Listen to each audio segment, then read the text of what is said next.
Washington പോസ്റ്റും Indian മാധ്യമങ്ങളും.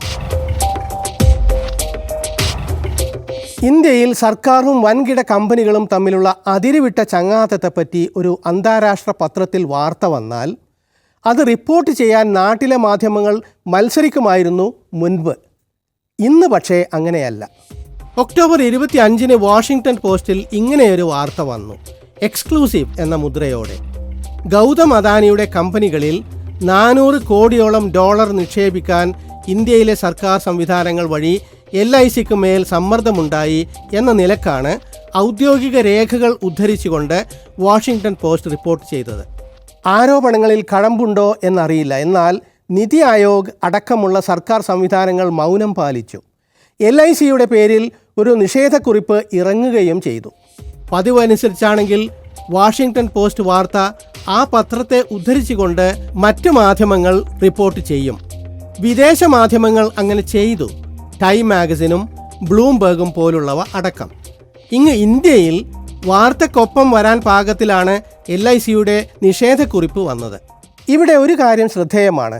Washington post ആധികാരിക രേഖകൾ ചൂണ്ടിക്കാട്ടിയാണ് റിപ്പോർട്ട് എഴുതിയത്.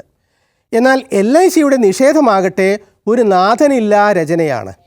സമൂഹ മാധ്യമങ്ങളിൽ ഇറങ്ങിയ LIC ലെറ്റർ ഹെഡിലുള്ള ഈ നിഷേധക്കുറിപ്പിൽ ആരുടെയും ഒപ്പോ പേരോ ഇല്ല. ആധികാരികതയും നിയമസാധുതയും ഉണ്ടാകണമെങ്കിൽ ഒപ്പും മറ്റും വേണമെന്ന് LICക്ക് അറിയാത്തതല്ല.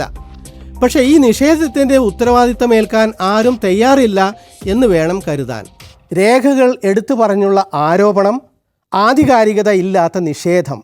പക്ഷെ നമ്മുടെ പത്രങ്ങൾക്ക് ഈ നിഷേധം മാത്രമാണ് വാർത്ത. ഇക്കണോമിക് ടൈംസ് ആയാലും ഹിന്ദു ആയാലും ഫിനാൻഷ്യൽ എക്സ്പ്രസ്സോ മിൻറ്റോ മറ്റു മാധ്യമങ്ങളോ ആയാലും ആരോപണം വാർത്തയല്ല, നിഷേധം വാർത്തയാണ്. ഒപ്പില്ലാത്ത നിഷേധക്കുറിപ്പ് എങ്ങനെ ഇറങ്ങി എന്ന് LICയോട് പത്രക്കാർ ചോദിച്ചതായി അറിവില്ല. ഏതായാലും ആരോപണം റിപ്പോർട്ട് ചെയ്യാൻ മടിച്ചവർ നിഷേധം വാർത്തയാക്കാൻ തിടുക്കം കാട്ടി. യൂട്യൂബർ സോഹിത് മിശ്ര ചൂണ്ടിക്കാട്ടുന്ന പോലെ ആരോപണം ശരിയെങ്കിൽ വലിയ തുക വരുന്ന പൊതുപണമാണ് അദാനിക്ക് കൊടുത്തത്. മൻമോഹൻ സിംഗ് സർക്കാരിനെതിരെ ഉയർന്ന, പിന്നീട് ചീറ്റിപ്പോയ 3G കുംഭകോണത്തിലെ പൊതുനഷ്ടം എണ്ണിപ്പറഞ്ഞ മാധ്യമങ്ങൾ LIC ആരോപണത്തിലെ കണക്ക് പറയാൻ പോലും മടിക്കുന്നു. പ്രതിപക്ഷം അന്വേഷണം ആവശ്യപ്പെട്ടിട്ടുണ്ട്.